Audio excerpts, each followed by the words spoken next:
Hey everybody, it's Ghost from Combat Sports Supply, and today we're going to be going over some troubleshooting tips for your Gustaf. Now, as a quick note, we're going to show you some ways to deal with some minor issues that show up on these platforms, but everything we're going to recommend to you would void the warranty on this, so if you're nervous about that, I wouldn't do any of this. On that note, while we do recommend some of these because they've worked for us, we don't condone this because you're modifying an airsoft gun to do things it wasn't traditionally designed to do. Now, having used this at a number of events now, especially in Milsim West, I can tell you the trigger group on this after disassembling it is flawless. It's actually a very good design. The trigger bar is going to be where you run into issues. Down to the end of this, where the bracket is going to be metal, and it's perfect. For whatever reason, this section of it is plastic and has a lot of play in it. To access the part that does cause issues, you're going to take off this cap. It just unthreads. And then these two screws need to come off. And it's an entirely separate piece that will just pop off the end once you have this loose.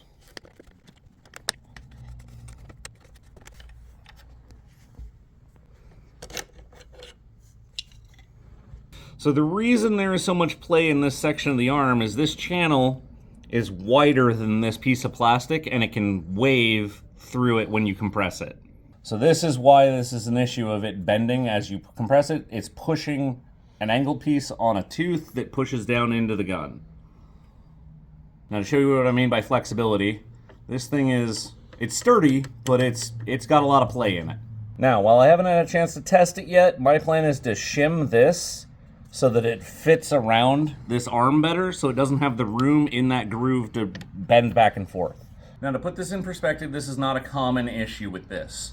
Firing the standard Titan shell it comes with, or any normal green gas shell, I never ran into this issue. It was only until I switched to Tagins that this became a problem.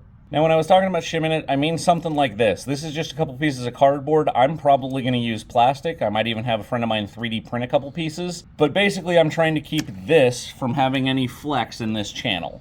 Now, to be fair, setting this up properly is going to take some trial and error. I just tested it just with the cardboard to see how it would work, and it bound up. So you're going to have to leave some play in here for it to actually move back and forth, or find a way to keep these from binding on the plastic arm.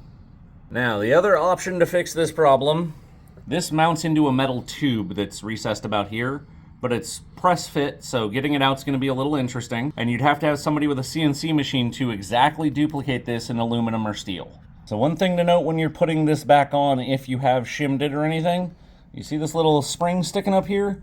That actually mounts into this little notched out section of this cover, and if you don't get it in there, your release lever will not function.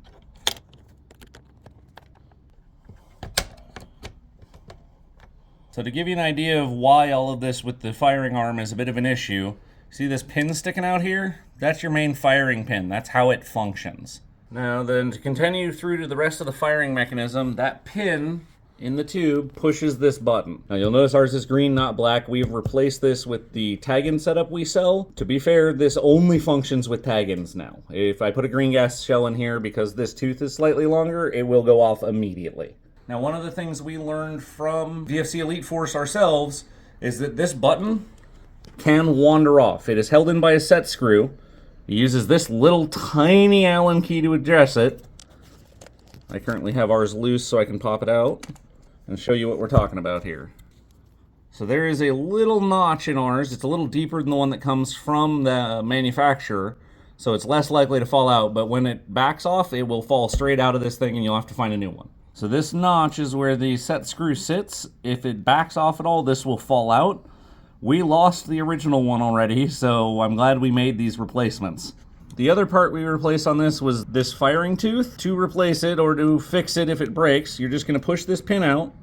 Doesn't matter if it drops in there or not, but this just pulls right out then.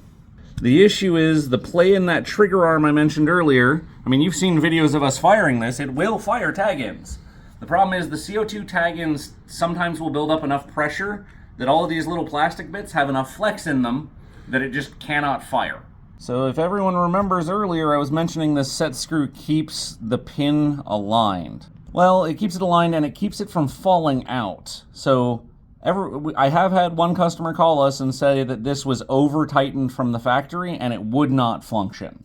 So you got to make sure it's set properly. It's usually about there is where it needs to be, and all that does is keep it from falling out when you take the shell out. Now, just to prove my point, this is the regular Titan shell loaded. We do still have the Taginn arm in here.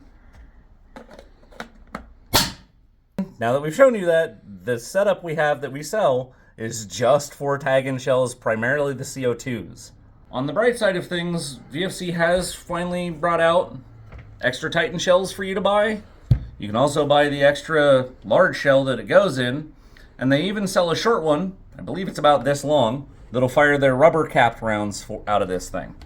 So if you like what you're seeing with what we're doing with all of the guns and whatnot, let us know, like, subscribe. If you have any ideas for videos you want to see, feel free to leave it in the comments. If you have any questions on the functionality of this, not just troubleshooting and whatnot, we did make another video about how this thing works, how to load it, how to fire it, and what kind of firing performance it has. Well, having used this thing as much as I have now, I will say this is probably the best launcher I've ever run. It's easy to load, easy to use, super simple construction. It's great. It has a few temperamental issues when you adapt it to run Taginns. With standard rounds, it does not care. It will run all day long. Now, I know we've gone over some of the issues this has with Taginn shells. If you have a CNC shop nearby that's willing to help you for not a lot of money, I highly recommend redoing all the parts that are causing issues, this and the bits down here, in metal. Don't be a fool!